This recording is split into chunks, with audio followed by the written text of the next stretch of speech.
Hello everyone, once again, let us write we have another MSD board problem, and this is our number 28 series. In this given particular problem, we are required to solve for the integral of our given, the integral of x squared plus 3x minus 2 all over square root of x times dx. Now, at the beginning, in order to solve for this problem, is that we need to do something first to simplify our given expression or integral problem. What we're going to do is to follow one principle. Take a look at this. We need to follow this principle. A plus B plus C all over D. Since the three numerators, the addends A, B, and C have common denominator, we can actually separate the denominator in each of them by writing it this way. A over D plus B over D plus C over D.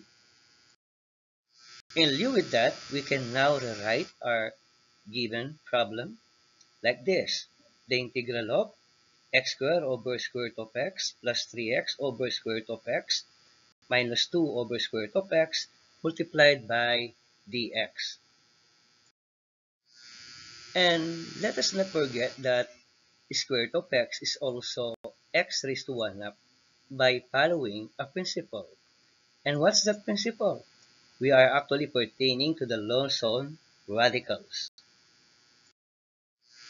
Let us not forget that n root of a raised to the m is also equal to a raised to m over n.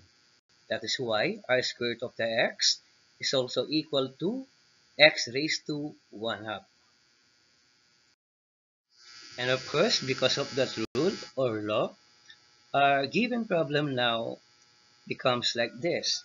The integral of x squared over x raised to 1 half plus 3x over x to 1 half minus 2 over x raised to 1 half multiplied by dx. And then again, we have to recall and apply another rule that we have to follow. We have the laws of negative exponents. For the first law that we have 1 over x raised to negative a. Let us not forget to make the exponent as positive. We have to bring it to the numerator. That is why 1 over x to the negative a is also x to the a. And for another ruling, x to the negative a is also equal to 1 over x to the a. To make the negative exponent positive from numerator, we have to bring it down to the denominator. That is why our expression becomes 1 over x to the a.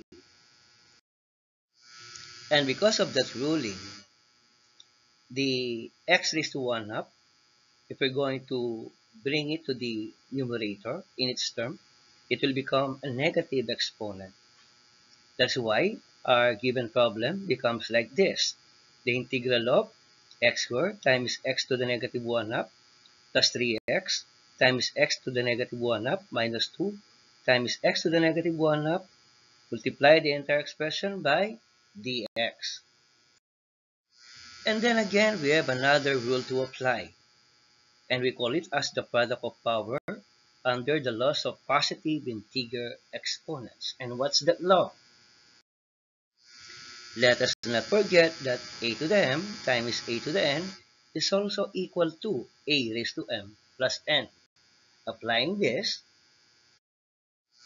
our given problem can be read as now the integral of x to the 2 minus 1 half plus 3x raised to 1 minus 1 half minus 2x raised to negative 1 half, and then the entire expression to be multiplied by differential operator dx. And then afterward, by doing some strategy with the whole numbers 2 and 1, as we can see, the exponent of x for the first term, which is 2 minus 1 half, 2 becomes 4 over 2, while 1 of 3x raised to 1 minus 1 half becomes 2 over 2. That is why our given problem now is reformat into the integral of x raised to 4 over 2 minus 1 half plus 3 x raised to 2 over 2 minus 1 half minus 2x raised to negative 1 half. Multiply the entire expression by dx.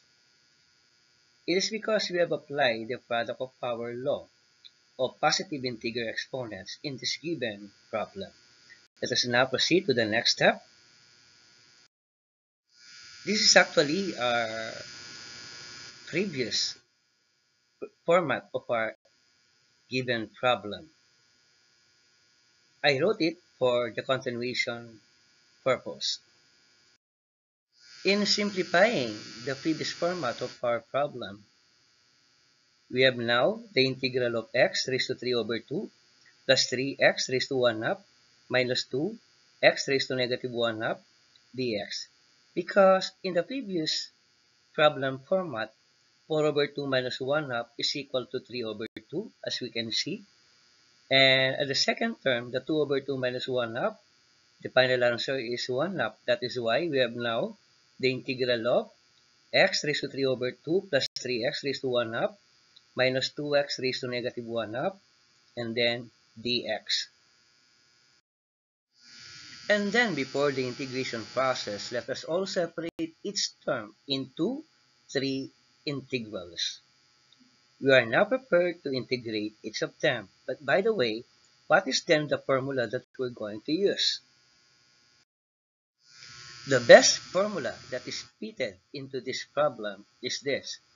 The integral of x to the n dx is equal to x to the n plus 1 over n plus 1 plus c. Applying the given formula, our solution becomes like this. X raised to 3 over 2 plus 1 over 3 over 2 plus 1. For the second term, we have plus 3 times x to the 1 half plus 1 over 1 half plus 1.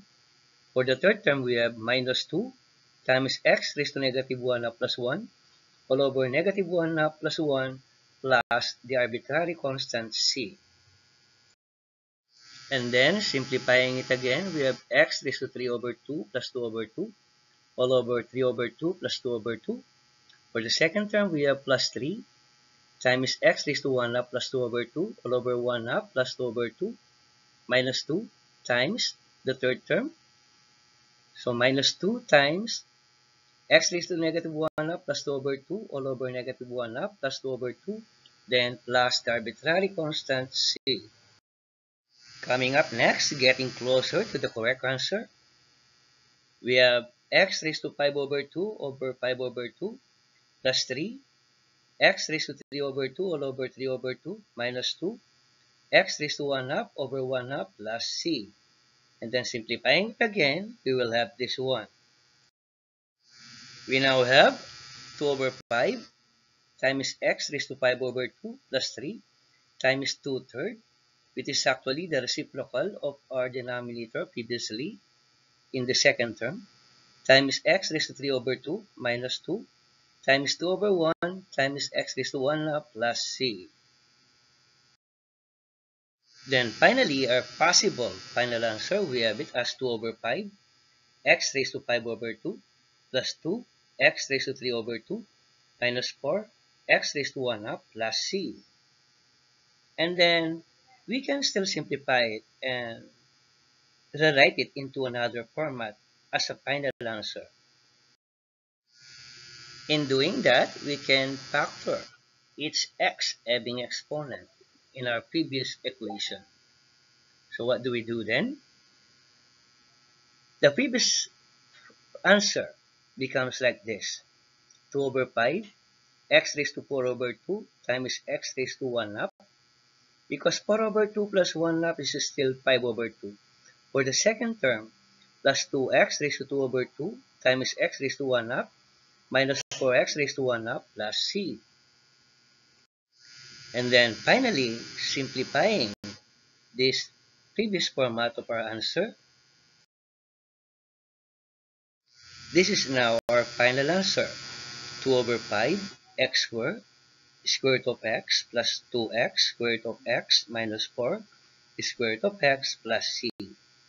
That's all for this session. Thank you very much, and God bless us all.